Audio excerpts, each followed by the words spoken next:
Hello, everyone, and welcome to Meticulous Talks on May 28th. I am, as always, Chris of Chords. And I'm Hifrock. Always a pleasure to talk to you again, Hithrock. Yeah, no month delays this time. That's true. Yes, we're back on a, normal schedule again. Yep. How's life been for you? Uh, it's been, I don't know, average. Nothing special really for the past 2 weeks, I would say. Well, all right. Frankly, that's good. Um, Yeah. yeah. Well, I actually had a. Maybe I'm flattering myself a little bit to call it a major life event, but an event this past week.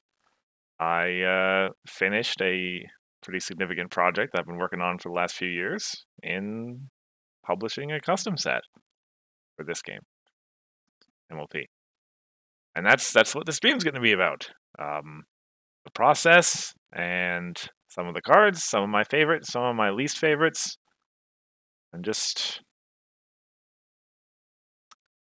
some lessons that I learned in doing it. Sure. I know a lot of people, well, not a lot, but I know some people tried to make fan sets before. But I think you're the first one to actually publish anything. A complete one, yes. Yeah, if we don't count things like Sims Villain Challenge, I guess. Yeah, actually, that's a good point. Strictly speaking, you could consider Villain Challenge to be something along those lines. Yeah. But no, this is the first time that anyone's done a complete 150 new cards that are properly organized, themed, and such. Was So it hard? yes, yes, it was incredibly hard. A lot, well, a lot harder than I thought it was. It was going to be going into it, and I guess that's the first story to tell. Is that I don't remember what year it was, but it was a July. I guess it was probably 2019 that I sort of conceived of the idea for this. I had been working on uh, little custom cards for a while since then, or around that time. It was the year that I went to BronyCon, I think. Might have been that year. Well, that'll be 2019 because BronyCon. Well, oh, you mean it could have been earlier? Right. But I think it was that Mm. last one. But anyway, yeah, that was like what I was sharing ideas with people, and that July for my feature article that month, I figured, hey, I'll try to build a set this month, and yeah, that was yeah, yeah. You building a set's hard enough. Building it in 1 month is basically impossible when it's only one person.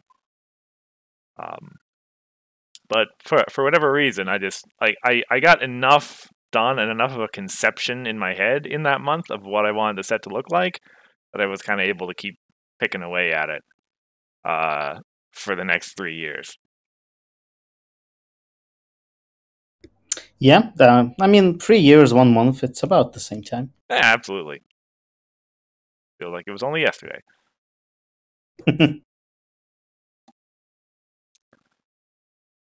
But yeah, there were, frankly, even now, even as I've sort of reviewed the finished product with people, people still like bring up questions of things that I probably should have considered when I was doing the design. Like with certain cards, people were like, "Oh, so like, which decks do you think this is going to fit into?" And I'm like, I don't know. I didn't really think about that. I was just trying to make it fair and balanced. Like, it's really given me a lot more respect for the people who do this for Sim, uh, doing this once a year. Um, and the amount of the amount of thought that needs to go into managing this sort of process. So how did you start? Like you said that you had this like idea, right? Where and you wanted to do this all in a month. So what did you start with? Yeah. So when I first started out, I had two ideas that I wanted to kind of organize around. The one, which ended up getting scrapped, and I may turn it into a supplement at some point, um, was built around kind of like a global state of night and day, where you would have some cards that would make the game turn into a nightfall state, and some that would make it into a day state, which I think is something that Magic actually did a couple years ago. But anyway, that was that.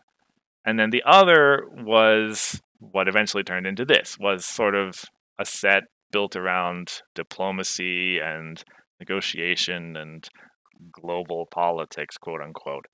Um, and I had a couple of like vague themes put together of like I wanted to have cards that would sort of have a give some take some effect to kind of give you that negotiation feeling, and I wanted to basically base each of the colors around one of the main countries that exist in the G4 world. Somebody gets to be Equestria, somebody gets to be the Griffins, somebody gets to be Changelings, etc., right? Yeah. Um, and I took that pretty much from a top down sort of design space. Like I built the mains first, I'm pretty sure. And then the rest kind of filled in after that. And I tried to define a sort of mechanical theme that each color was going to follow. So at the start, purple was going to be the give some, take some color, the one that sort of would have effects that were, I don't know, not symmetrical per se, but you give up something to get something kind of thing. And orange was going to have a kind of go it alone theme because the dragons were orange, and so they had this kind of go it alone feeling to them. And I wanted blue to be about frightening your own stuff. Actually, that was the theme that I wanted to go with blue, and slower control in general. And then, well, yellow actually is the one that I'm most fond of. It's the yellow main, Queen Novo, is probably the most interesting. Well, I think. I don't know if you agree with that, of the six mains in the set. Uh, sure. Yeah. Yeah. So to explain, I guess, even more of like the lore of what I wanted this set to be like, you know,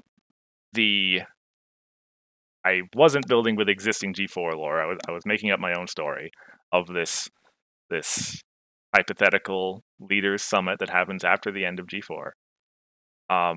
And the sort of story, quote unquote, that I wanted to tell with the set was that Twilight wanted to get everyone together to sign a big, well, it's in the set, Universal Declaration of Friendship, and have it, just a peaceful world. But Novo is kind of the quote unquote antagonist of the set in that she kind of would prefer to build an alliance with her kingdom in the middle of it. And so that's where some of the tension in the conference comes from. And so the Novo main, I wanted to build a main that embodied the expression playing your cards close to your chest, which is something that you do in negotiation often enough. And so I wanted, and obviously, literally means cards, references cards. So yeah, I wanted a deck style that would have you doing that, playing your cards close to your chest, saving your resources, keeping your powder dry, and then making decisive plays, which is a little bit antithetical to what yellow usually does. Yellow is usually a very aggro color, the way it's played normally. And so I knew I was going to have to go quite a bit off of what yellow usually did. But yeah, I mean, it doesn't have to be all aggro. indeed, yellow's gotten a lot of aggro support lately. I think it was maybe time to try a different direction for the color. Yeah. But yeah, that's where the Novo mains sort of idea came from. With You just have to pass the first couple turns because you need to bank up 6 AT to flip her over. And then, once you do, then you don't have to pay anything. You just get it. And then you're incentivized to only play small amounts of friends, and unless it's a big turn where you're not going to activate her effect. Yeah, I can see that. And then, that also, there are a bunch of other cards in yellow that kind of work towards that effect, that synergize with playing small amounts of friends, like the yellow part of the secretary cycle that gives you a discount off the first friend you play each turn, with the compensation, I guess, that you pay more for every other friend you play that turn. Yeah. And in particular, the yellow ultra rare, which is under the name Strategic Reserve, which basically says if you bank up AT, then during the score phase you get to turn your action tokens into critter tokens, and then turn them back into action tokens later. So synergizes with having an AT bank. But don't critter tokens kind of go against the whole having fewer friends thing? It's true. So I suppose it is a bit of a flavor, flavor failure in that way. Having lots of small friends is a yellow's thing. It's kind of It seemed like the best way to give yellow a payoff for sort of following that style. Okay. So yeah, that was frankly the way the yellow worked out, and I shouldn't say worked out because nobody's tested it. I have no idea if it's any good. But the way that it feels on the page is one of the things that I liked best about the way that the set turned out. Have you actually played games with it? No. That is the one thing that I put that in the FAQ. Nothing in there is tested. Yeah, it is. Well, I mean, tested is one thing, but just playing a game is doesn't necessarily have to be about testing. You can just play a game, right? It's true, I suppose. But no, the answer to the question is that no, I didn't actually play it with the set. I tried to think through all the possibilities to the extent that I could. There's a lot of possibilities, and I was thinking most on trying to make sure that nothing turned into a combo and that nothing was stupidly overpowered. I'll admit that I erred on the side of underpowered generally, rather than trying to push stuff. And I think, do you think? Okay, so here's a little maybe a random question. I don't know, but have you? So it's kind of a two-part question. Do you think, and have you put any thought into it? Do you think it'll be an interesting set to play in a limited format? And do you think it's better? If yes, do you think it's better as where all of the packs are from this set, or where it's mixed in with other sets? So I did put some thought into limited, actually. As you know, that's kind of the function of still putting rarities on cards in these print and play sets. Yeah. One of the things that really was on my mind, especially late in the development process, the set's third keyword, finale, says that when you play a finale card, if you have two copies of that card in your discard pile, then you get two copies or two token copies of that card also enter play. So it's like a triple effect when you play the third one. And it's obviously that keyword is basically useless and limited because you need to have 3 copies of the card in your deck for it to work. Exactly. If you have 4 cards, that's bad. Well, not bad, but you won't get it the first time on the first card. Yeah. And of course, if you have one or two, then those cards are Yeah. yeah. And that was actually the reason why. Like I had a lot of ideas for how to put finale on an ultra rare or a super rare, but I decided like that's the worst feeling in the world to pull a shiny out of your pack and realize it's the one that's useless in limited because it's the finale card. Yeah. So that was what I held back from there. In general, I think that this set probably would be pretty good to play in limited. The color entry cycle is fairly strong. They're 2 power, 2 cost friends that have +1 power if they're in the same area as a main character. So that's fairly flexible in terms of like where you play them at the start if you want to have 3, and you can play them to the same problem as your opponent's main character as well if you want that extra +1 power. So personally, I think they're close in power to what the Fond Memories entry is. Which I rated all trash. Well, you have yours on that Yeah. opinion. And in addition, the set's starting problems are also actually 2 more cards that I'm very fond of. Let me just pull them up here. So you've got the one, kind of the normal starting problem that's 4 for you, 6 for the opponent, that gives you an AT when your main character turns over for the first time. So that's kind of the basic good one. Yeah. But the other one is kind of the lead into the traits matter theme of this set, which I guess I should mention. That's another thing that the set really wanted, that I really wanted to put in here, because we had just had the Harmony set at the time. This is like 2 years ago, and the Unity coming through.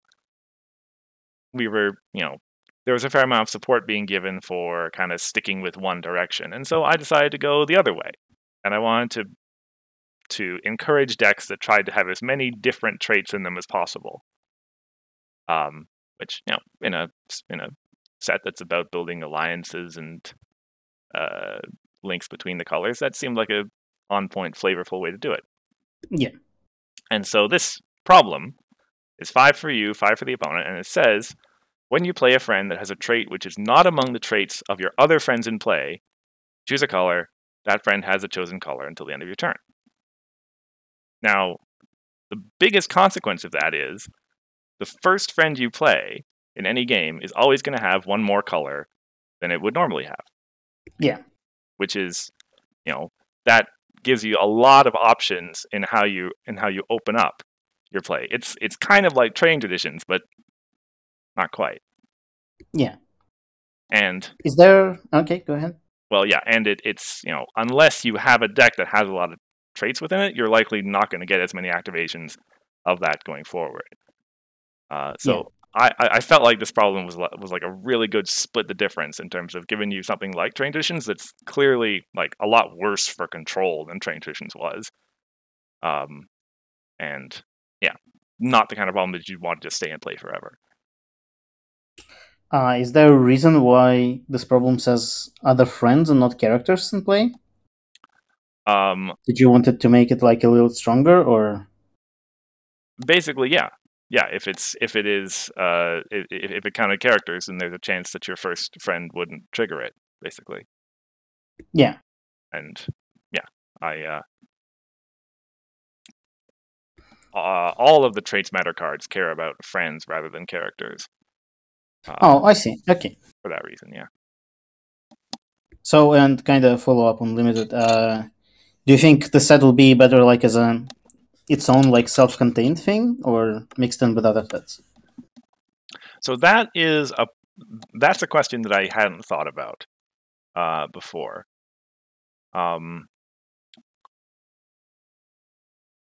I gave consideration to how things would work with other sets, And so I have to imagine it probably would be fine if played with other sets. From what I understand, and from the feedback that I've gotten, the mains in this set are actually fairly weak compared to the other stuff that's in core, with the possible exception of the blue one. And so, in that sense, you'd probably have a better time mixing it in with other sets. But at least they're all on Oh, it.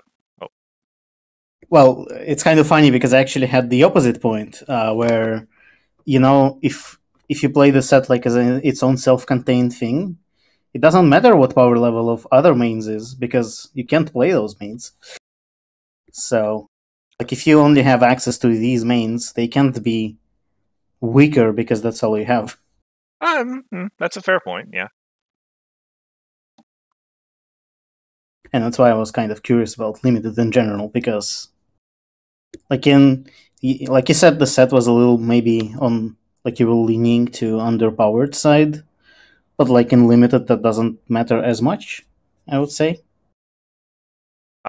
It's true. Yeah, and well, I say leaning underpowered. Frankly, in that sense, the set is a bit more of a premier block set, and there's a fair amount of variance in there among some. One thing that is worth pointing out, specifically in the limited context, and this is something that's gonna need to be fixed in the set. There's a pink card in here. It's listed as pink uncommon #1 that says when this card enters play, name a problem. When a problem with that name enters play, replace it. Yeah. Meant to be a counter problem sort of pink card. Given the way that the proxy rules work in limited, that could be a gigantic issue. Like if the opponent is problem deck is all the same problem, then you can just freeze the game there, basically. Well, no, it stops after the spike number. Well, I guess, yeah. Especially since this card doesn't say may, you just have to do it. But I mean, that's an easy thing to solve. You just make it exhaust or make it happen only once per turn or so. Yeah, something like that. And for what it's worth, I actually kind of want your opinion on this because this is a card that when I was discussing this set with Grand Palas after the fact, he said this card was insanely good and could have been printed as an ultra rare, and I don't really agree because, like, yes, if we're in adventure, you'd name blackmail and something and say, okay, great, I don't have to worry about blackmail, or you're playing against blue and you name final question or whatever. But like, unless the opponent has a way to stack their problem deck, who's to say that problem ever would have shown up anyway? Well, first of all, my combo senses are tingling because you can have as many of them as you want in play. So No, theoretically, it's it's unique. It's unique. Boo-hoo. I thought about that. Okay, then I will use Chrysalis to have one in play. Oh no, but Chrysalis won't have a card named. It's okay, I'll come up with something. But so here's a question: can you name dilemmas with this? Yes, yeah, that's absolutely the intention.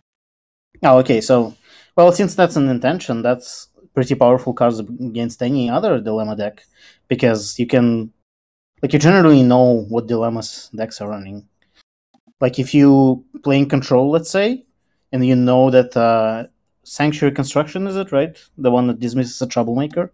Mm-hmm. You can just basically ban that from being played until they deal with this card. Well, which maybe is fine. They would still be able to play it and get its trigger. It would just get replaced. Oh yeah, that's right. Well, like some other dilemmas, I think against dilemmas this can be really, really strong. And another, I'm actually not sure if you can technically name dilemmas with this because it says name a problem, and dilemmas are not problems; they're resources. They're only problems while they're in play. So I don't know. Do the name? This is a fair question, I guess. You can just say name a card. That would work. Well, when a problem with that name enters play, I suppose that would work. Yes. Because then you can name anything without type restrictions, and if it's a problem that enters play with that name, so be it. Yeah, that makes sense. Make that change right now. Yeah, the whole dilemma problem thing, frankly, is for what it's worth. I guess I can say that is one of the weirder touch points of the rules, especially given that in modern core there are a fair number of ways now to make problems be dilemmas. Yeah. So yeah. Another thing. Yeah, go Well, finish your thought. yeah. So a little ways down, the pink ultra rare was another card that I thought about. Like I wanted basically what it is. If a dilemma would leave play, you sort of store it here and then use it all after the fact. And that was the text that I started with. If a dilemma would leave play, may exhaust this card to banish it instead. But in that text, you catch problems, real problems that are in play as dilemmas. And so it has to be if a dilemma would enter a discard pile instead, which is arguably better because it catches it catches dilemmas that you discard. But yeah, just to point out, that's one of the real fine points of the rules. Yeah. So another thought on the pink replacing problem thing is that you can thin your problem deck with it. And like, yeah, I get your argument that like, yeah, but who could have known that like a certain problem has showed up, but that there's still like a difference between having a problem deck of 10 and a problem deck of 8. Right? Yeah. Which, I mean, that's pretty powerful. Having basically 20, like, you just put some problems, name a problem that you don't really care about, and you have like 20% less problems in your deck. In your problem deck, which means the other problems are more likely to come up. Yeah, that makes sense. I guess that is a fair point, and okay. I suppose, given the amount of versatility that the card has, and the amount of sort of subtlety in its play, this is certainly a good argument in favor of making it more than an uncommon, rare, potentially even SR. Yeah, I don't know about ultra rare because, I mean, for me, the philosophy of rarity has been not really the power of the cards, right? But like their uniqueness or how interesting they are, I guess. Well, I guess some URs are like strictly, but then again, you have a lot of powerful rares too, right? And this card, it's pretty unique. I would say it is. It is not an uncommon level of uniqueness. Probably a rare for me, I would say. Fair enough. I wouldn't go as far as super rare because, like, we had a similar orange card, right? Was it that? Monumental Evil, yes. Yes, that one, and that one is not super rare, right? It's just a rare. So. Yeah, fair enough. I think that's about right. Rarity for this card. Mm-hmm. And that actually brings me into another point that I kind of wanted to bring up, which was something that I learned, which is that in general, the higher rarity cards were the harder ones to design than the lower rarity cards. And maybe that sounds obvious to people. But like as you mentioned, especially super rares and ultra rares, they need to be novel, right? You never reprint a card at ultra rare or even anything close to another card. You want it to be something special and unique. But ultra rares, especially, there's a baseline expectation that they should be pretty good, generally speaking. Like, you wouldn't want an ultra rare to be bad. With super rares, less so. Like, that's kind of the thing that I like about that I liked about designing super rares. You can kind of do whatever you want because it can hardly be worse than Magic Arena, right? Which was a card that got printed. So, I mean, the best card that got printed. You mean? Yeah. Magic Arena is my favorite card in the entire game. I'm so sad people don't like it. It's true. My number one card that's not a Trixie is Magic Arena. You can ask anyone who plays draft with me. If I draft Magic Arena, I always pick it. Okay. And actually play it. I don't like set it aside or anything. Right, of course.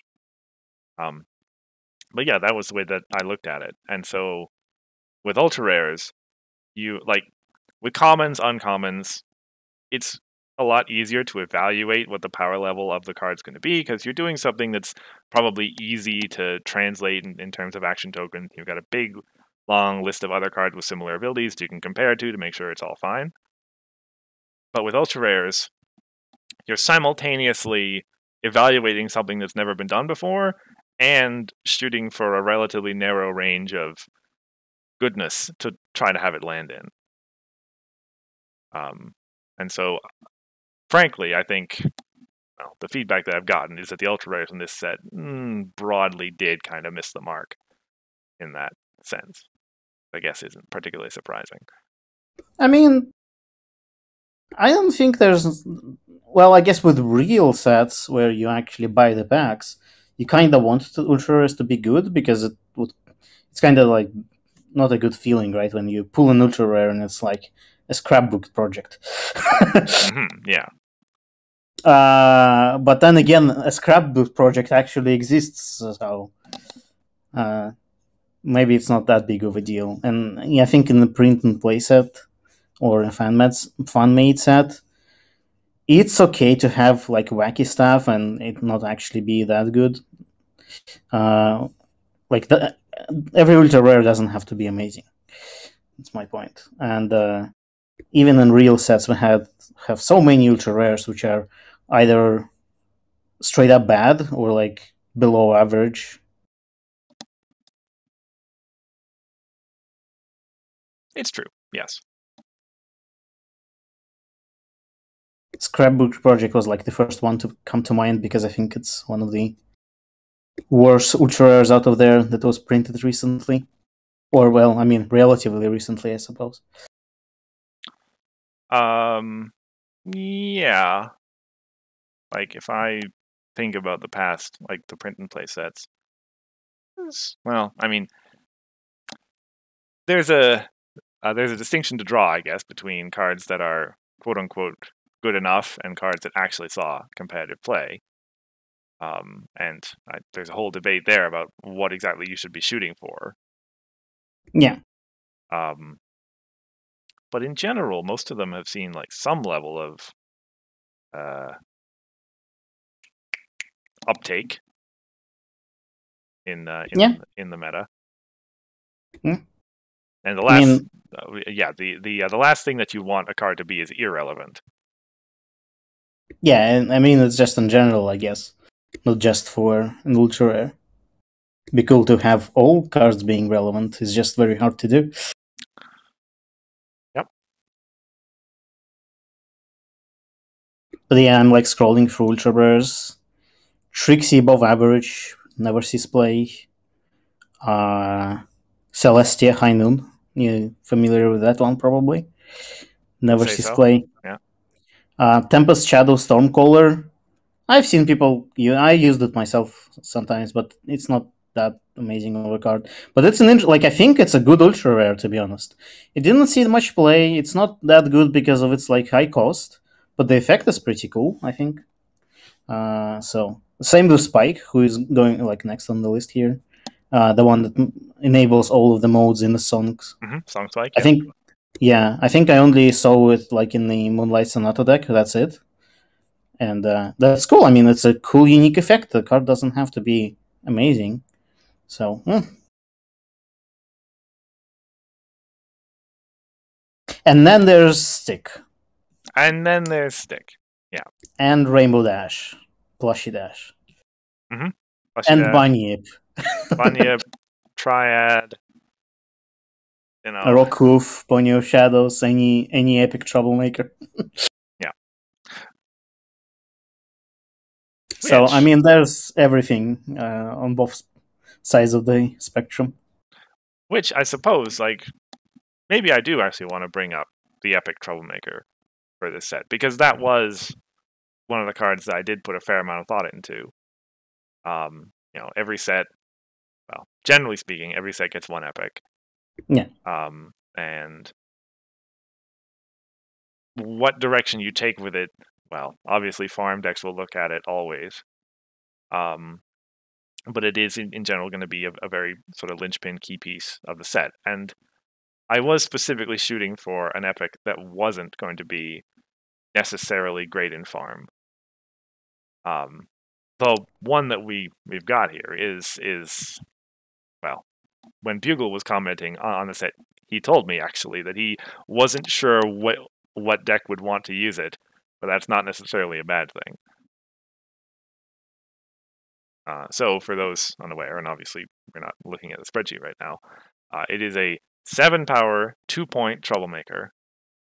That is at immediate speed. You can pay 1 to give it +1 power, but either player can do that.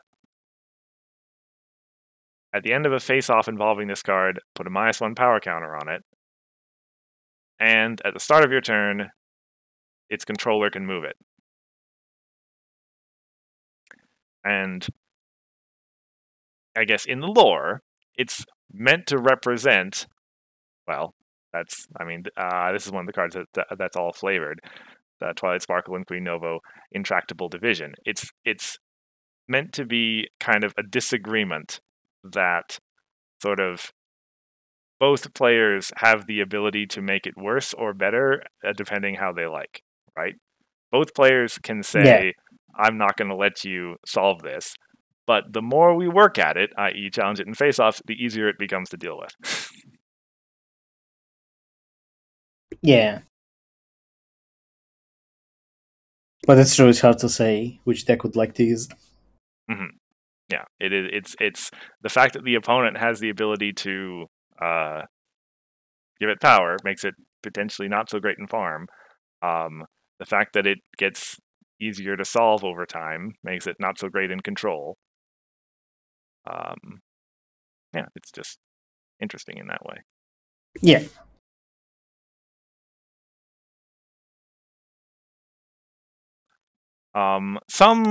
Some lessons learned on stuff that didn't work. So the delegate cycle. Let's go talk about the delegate cycle. Yep. So the delegate cycle was one of the first things that I came up with for the set. If the set's going to be about diplomacy and international politics, then we need ambassadors. Which really sucks that this game already has ambassadors in it. the ambassador mains. It's okay. You can have Applejack. Well, yeah. And Twilight. And so yeah, the delegate cards are cards that, well, yeah, when you play them, they go onto the opponent's side of the board. And so for one thing, that made them super hard to balance, because the numbers on friends are all built around the fact that you get them. When you're giving the opponent a friend, the numbers are very different from what you'd normally expect them to be. Yeah. For example, and these designs have changed somewhat as I kind of work through them with people, but for example, the blue one, the original conception for it was that it would, you would want your opponent to be using it to confront problems, because in face-offs, it would switch over to your side. And so you wanted it to be relatively cheap and relatively powerful, because the opponent would want to actually use it to confront problems. So you didn't want them to just leave it sitting at home. But you didn't want it to be too good, because then nobody would play it. Yeah. And in sort of editing, we actually worked it. We worked it and gave it the Ember text, so that you kind of just don't have to worry about that. It just always jumps into face-offs and switches to your side. Yeah, but now it's kind of a friend that, like, you're playing a friend just to have it in the face-offs, because it doesn't do anything else. In some sense, yes. Well, yes, basically.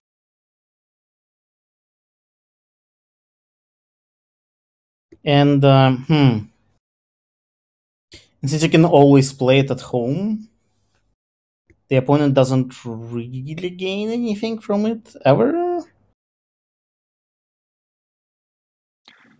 Yeah, that's like, well, yeah. The reason I brought this up is because I think while interesting, the delegates are just kind of too different from the way the game normally works Yeah. for it to be like, yeah, it's just too hard to think about how to make them function. And so, yeah, they ended up being kind of muddled and just a little too weird to properly be able to think about. You can maybe, as part of like a delegate keyword, not as part as the specific card, but the delegate keyword, let the opponent choose where it ends up. So even if I play it at home, the opponent could say like, yeah, but it's gonna be at this problem. Like maybe when I play this card, I can move it or something, right? Hmm. After it enters under their control. So now if I play a delegate at home, they still can at least for a couple of turns have it at a problem or something if they like to. So that could be a little like bonus for the opponent to, or rather, well, downside for you from playing the delegate card. Yeah, that's the thing. But I guess, I mean, that's just, I mean, delegate keyword is just, you can kind of think about it as being like an extra cost for the effect you get. Right, where instead of gaining a friend, you give them friend, and for it to be meaningful, that friend has to do something for them. Otherwise, it's just an effect that you get until they get rid of the friend. Yeah, that's an interesting way to think about it. I could perhaps make use of that. Because, yeah, the way that I designed it was that the text always benefited you rather than them. But probably could have done better to have a sort of take some effect in there. Anyway, point is that it was. I mean, it's just really different. Like that's the kind of thing that I would put Yeah. in a supplement or a mini set rather than a full set, really. The other one that I've learned was a mistake, essentially, was the flip-flop cycle. So there's a bunch of cards in here, one for each color, that were built around the mechanical idea of exhaust to do a thing, and then on some trigger, ready the card. And Yeah. I've learned from discussing with people that having cards that ready themselves is just super dangerous, and you really, really need to think very clearly about how like it is really, really easy to break stuff when you do that. Yeah, I can see that.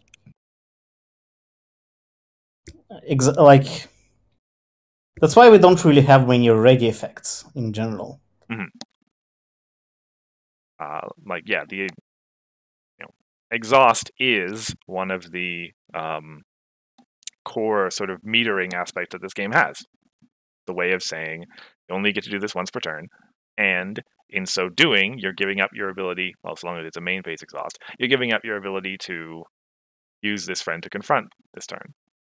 If Yeah. if it's an immediate speed exhaust, that's different. To some extent, an immediate speed exhaust is almost better because you have the opportunity to do face-off chicken and stuff.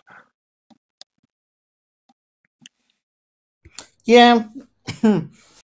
So there is a way for you to make this raiding business way less dangerous, but it also makes the card very boring because you can kind of, if you think about it, getting some effect for exhaust and then having a trigger to ready the card is kind of the same as just having that trigger in the first place.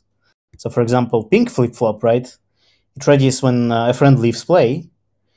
It's kind of similar to saying when a non-token friend leaves play, put in one Earth Pony like friend into play, right? I see what you mean. It's like it's kind of reversed, and you kind of get that, like you kind of get the first token for free because the card readies at the start of the turn, right? But all of the subsequent readying things is kind of similar to just having that trigger. Well, I guess you also have the downside of like card not being able to confront, which might be something. But then again, you can just make it exhaust on the trigger. I don't know. But yeah, but I mean, that's kind of boring, right? It's not like an interesting effect. It's just the regular trigger if you do that. So don't do that. Yeah, but it is a good way to sort of resolve down the concept of trigger. Or maybe make it something different. Maybe have like that similar idea, but make it more than just a reverse trigger, I guess. I don't know how, but like it's just like abstracting away from the mechanic and looking at it how it generally works. How it's actually going to play, yeah. And for what it's worth, like splitting apart sort of game flows like that can sometimes be super interesting. Like one of my blue cards, blue common number 5. Like it the text is Traveler, immediate exhaust this card, pay 1 to move it, immediate pay 1 to ready it, right? So that is just Traveler Agile, really. Yeah. But by splitting apart those two abilities, you make it a little bit more flexible because this card has an immediate pay 1 to ready on it in case it ever gets exhausted. And if you don't want to ready it at immediate speed, then it is actually Traveler Swift Agile, except exhausts. Yeah. And also very important distinction. Doesn't work for Showy. That is true. That is true. Because we have so many Showy cards. There is one in this set, actually. There is? Which one? White. Oh, I see it. Yeah, white. White common 2. Oh. Actually, sorry, no, there are 2 in this set. That one and one of the multicolor ones. Yes, orange-white. Number 2 is Showy.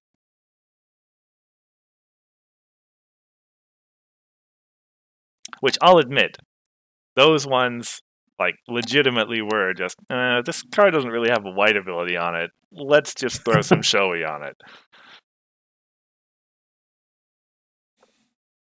And, okay, that's a fair segue. The multicolor cards, I did find super fun to design. To try to figure out ways, like, especially to try to figure out ways to blend together 2 colors, like to not just have an obviously one color ability and another color ability. Yeah. To try to find a way that is both of them. So like the pink-white number 2 event that randomly fishes cards out of your discard pile, for example. That's a interesting one. And actually, the 2 cards I'm most proud of that come out of this section are the blue-orange ones. I think they're both super fun. The first one is worded really strangely, and like I think most people probably wouldn't get what it's for when they first read it. I don't know if. Okay, let me try. Because this is the first time I read it.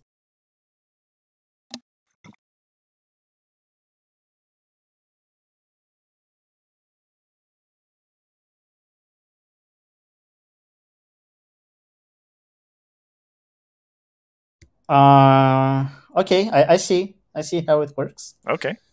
It's an effect where you can move 2 characters to a problem, but the opponent could cancel it. Exactly.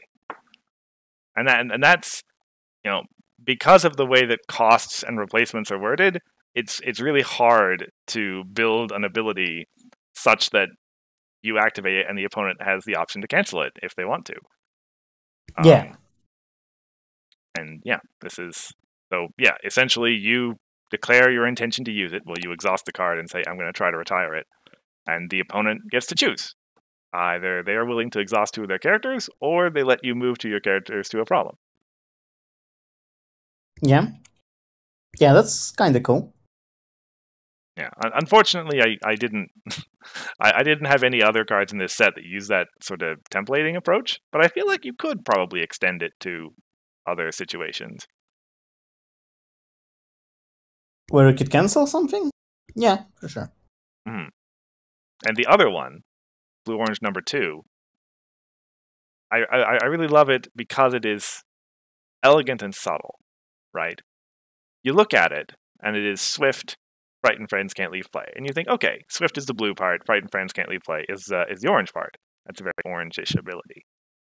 But Yeah. but frightened friends can't leave play actually does really help blue. Because if you think about it, what usually happens when a friend gets frightened? It Goes stays home. it goes home and then gets retired to home limit. Yeah. But if frightened friends can't leave play, then your opponent can't do that.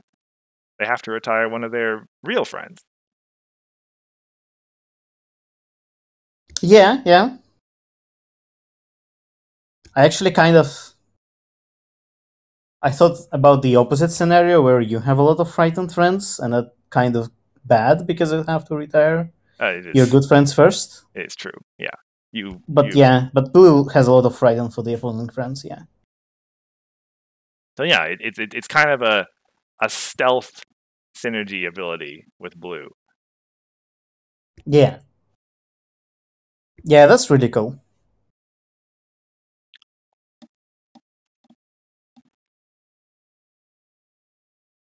Yeah, that's it. That was one of my kind of the cards I was most proud of. But there are. Oh, sorry. Go ahead. Yeah. Well, I was just going to say, like, so your plan is to win 160 Continentals now? That would that'd be a lot. Well, these are all in the public domain now, obviously, and I suppose that's not strictly speaking obvious, but for what it's worth, I haven't put this on there directly, but I consider these to essentially be CC0. Yeah. Anybody can do whatever they want with these. And if any of these did ever make their way into an official release, I would be incredibly honored. Obviously, them is under no obligation to do any of that. But it would be nice. Yeah, for sure. But if we were discussing this before the stream, there's a bit of a process that's going to be required for these to really be playable in any sense, and that starts with getting real art done for them. Well, at least playtest art. Yeah. But once they're playable, if anybody takes them out and plays with them and has fun in a TTS or even with proxies around a kitchen table, I would love that too. And this was really kind of just a design project on my part, but as it has ended up with something that's potentially able to be played with, then that would be great if it happened. I would try to play limited with this. You're well, yeah. That's probably a pretty good place to start, frankly. Yeah, and if you like to design more things, you can design limited sequences for this, which is its own beast. Yeah. So for because it turns out if you do like a random sequence of cards, it's not as fun as a designed sequence of cards. Really? Yeah. Yeah. I think for the like print and play sets, Aura looked at what sequences generally do in the real sets, and he kind of like designs a similar thing for print. So it's not just random. in print and play sets for Sim as well. Yeah, so what you're saying is there's a whole nother level of complexity here that I need to Yes. consider. Of course. Yes. Because you can put cards in certain orders, you can like make sure that all of the colors are evenly distributed or not evenly distributed if you want to, and other things as well. So there's like it's a very deep rabbit hole. See. So for for what it's worth, I should perhaps clarify. This even this document as is isn't really playable yet. The biggest thing that's missing is traits, which have a fairly significant bearing actually on cards being playable or not. We talk every set review, but it's a griffin, etc. And especially, even within this set, there's the whole thing about synergizing if you have as many traits as possible within your deck. Yeah. And something that I know I did think about, even if I didn't actually put traits on these cards, was at least in purple, making a card a unicorn or an alicorn is a big deal, because then you can search for it with Royal Tutor. So yeah, that's another thing that does still need to happen for the set to truly be playable. And the reason that I didn't do that is because traits are also intrinsically tied to flavor. And, frankly, I don't find flavoring particularly fun. with no offense to Arakat intended. Yeah, I think what usually Sim does is, I mean, for most of the playtesting process, it's just like you have here. Only like few cards have traits. Most of them don't have traits, and the traits are decided when the flavoring is being done, which is usually the last thing that happens with the set. Okay. But there are usually like some cards like, oh, this card can't be that trait, or that card has to be that trait, or something. Well, if that card has to be that trait, then it usually has that trait from the get go. But you can like think like, oh, if you think like, oh, should this card be an alicorn or a unicorn? You can just like think about it later, right? And if you think it being alicorn is fine, it's okay to not have trait for it in the beginning and then have alicorn on it later, than having alicorn on it from the start and then having to change it. Right. I guess that makes sense.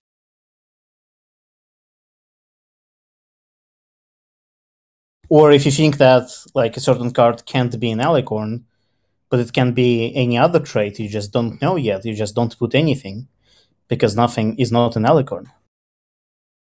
Makes sense. Yeah. And then you just remember to not flavor it as an alicorn. So I mean, traits are important. But they're not that crucial, at least early in the process.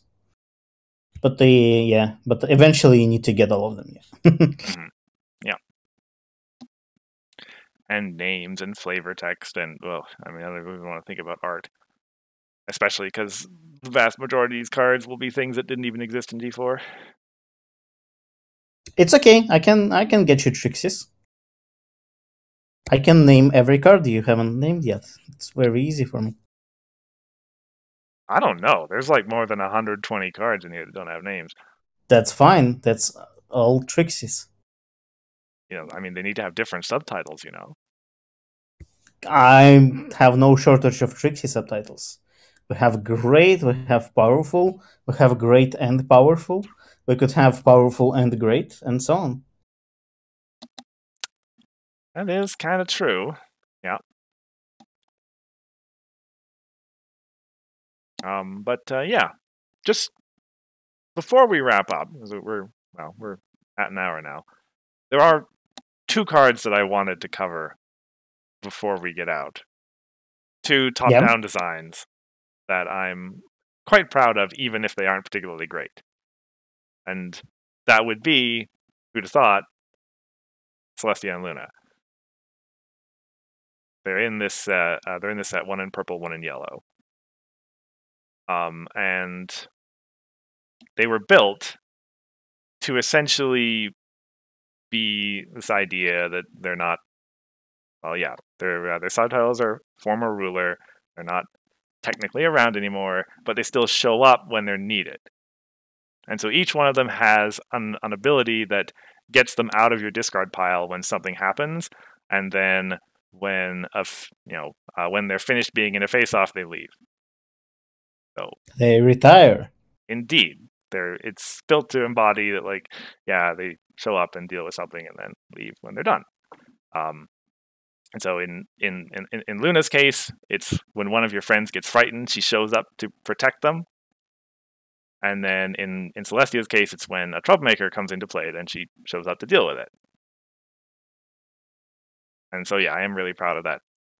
Celestia shows up to deal with the troublemaker? That never happened. So, one of my favorite, it's simultaneously my favorite and least favorite thing about the Celestia card is precisely that. Because, I'll just, the text, when a troublemaker is played, if this card's in your discard pile, she comes into play where the troublemaker was played. If that troublemaker is a villain, then she's just going to get frightened, and she's not going to help. Oh no, that's amazing. You should keep that. Like I said, I hate it, but it is totally on flavor. That's amazing. Well, it's a May, right? Oh no, yeah, it's a May. So it's a May. I mean, players will never do that, but still. Oh wait, it's when a troublemaker is played. It's not when it uncovers. Okay. Yeah. Cool. So it needs to be in discard pile in the first place, which is easy for some colors, but really hard for others. Yeah. It depends on. Well, yeah, depends on what you're doing. Given that it has a way to get itself out, you don't necessarily need to, be actually running the yellow rec to play it. You could just discard it to fuel other stuff. Yeah. It's my entry card. It is 5 power. It's a significant body. Entry into everything you want.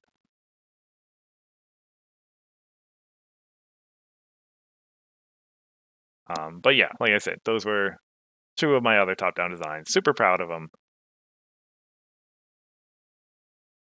Yeah. Yeah, really cool. Otherwise, I think the last thing that I wanted to say, just in case anyone out there is wondering, the color that I found the hardest to design was actually pink.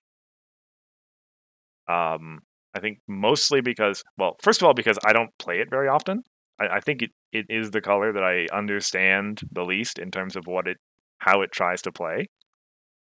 And also because I didn't have a particularly strong sense of what I wanted it to look like. Like with yellow, I said I was going for this play your cards close to your chest style. I actually didn't even mention trinket resources yet, but that was what white was going to be built around, was accumulating these token resources and then using them to do stuff. So like white and yellow were both easy, but pink was so hard for me to figure out. I think like the last 3 cards I had to build were all pink cards. I just didn't have any ideas on what to do with them.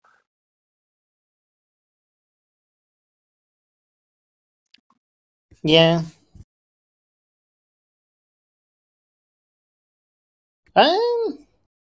That's like that makes me think of a question like which color is the least defined in the game?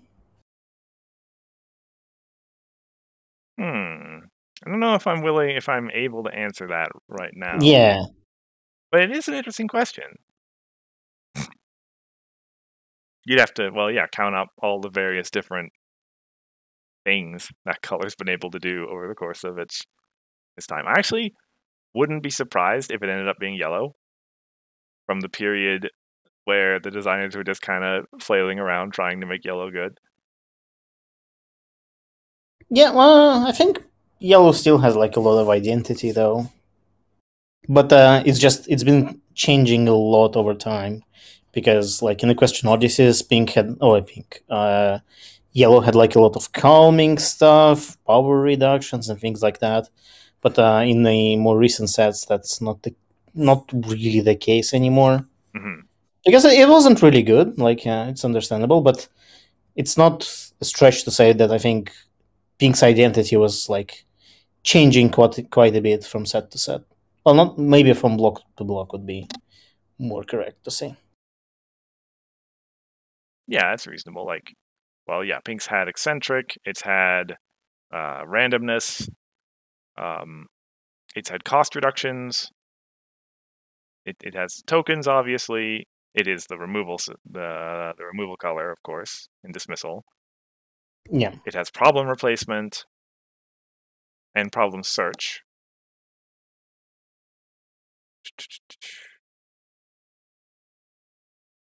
Well, As tokens, I guess. well, yeah, yeah. The Earth Pony tokens, and I guess Earth Pony synergy in general. Card draw. Geez, how did I not mention card draw? Well, we don't have a pink main that draws cards anymore, so it doesn't have card draw. Strictly speaking, Well, yeah. for what it's worth, the pink pain in this set draws cards. Yeah, but it exhausts. Like when I read it, I was like, yeah, it exhausts. That's not that's Silver Stream on, but Yeah. weaker, I guess, a little bit because retiring a friend depends on the deck, I suppose. Some decks have easier time retiring friends than others. But yeah, I think. I guess I haven't published a monthly feature this month. Maybe I can look into that. Let's see.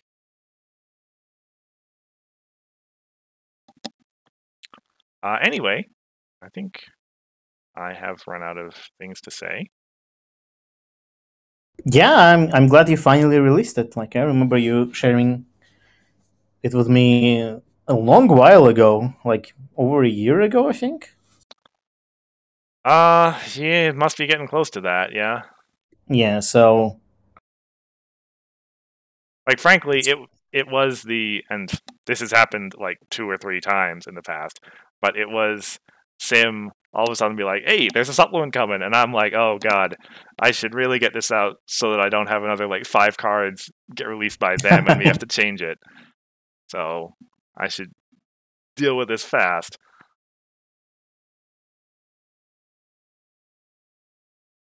yeah, But but you're still gonna be like changing things, trying things, updating things, right? yeah, Other than flavor and like traits.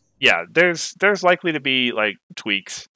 And if anybody brings concerns to me either on Discord or on Reddit where it's posted of like, you know, here's this very problematic interaction that this card has or whatever, then I'll absolutely keep uh, tweaking it. But in principle, in terms of its macro design, it's largely uh, fixed at this point, I guess, is the way to say it. Okay, frozen, I guess. Yeah. Is what people usually say about that. Yeah, I guess. Yeah. And, yeah, sure. Yeah, and I guess that goes to say if you want to like right now it exists just as a spreadsheet, and so yeah, there's some work required to get it into a playable form. But if you want to have a look at it, it is posted up on Reddit. It is in Discord under the fan card creations channel. I would welcome any comments, feedback, or whatever you got to say about it. Yeah, hopefully we'll be able to add it to TTS at some point soon. Yeah, that'd be amazing.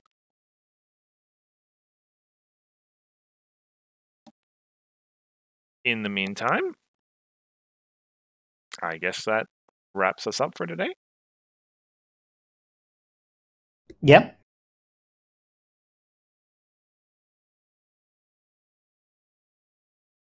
If you would like to, well, first of all, I could say thank you to everybody who's here, both now and in the future on YouTube. if you would like to see any of our content over on YouTube, there it is. The link in the chat. And yeah, while you're there, maybe give us a subscription or whatever. We've got a ways to go to fix up that URL, but it would be nice. Otherwise, we'll be back in 2 weeks with another stream. Yeah, about something. We shall see. Yeah, about something. We need to do a stream that's just engines, nothing else. It'll be on brand. It's true. I was gonna say that'd be hard. I don't know if that'd be hard actually. Maybe that would be easy. We just need a bucket with some topics to pick out of a hat, and off we go. If we ever have a stream line up on April Fools, probably, yeah. Otherwise, thank you all again for sharing your time with us. I've been Cursor Chords. And I've been Hifrock. And we will see you soon. Bye.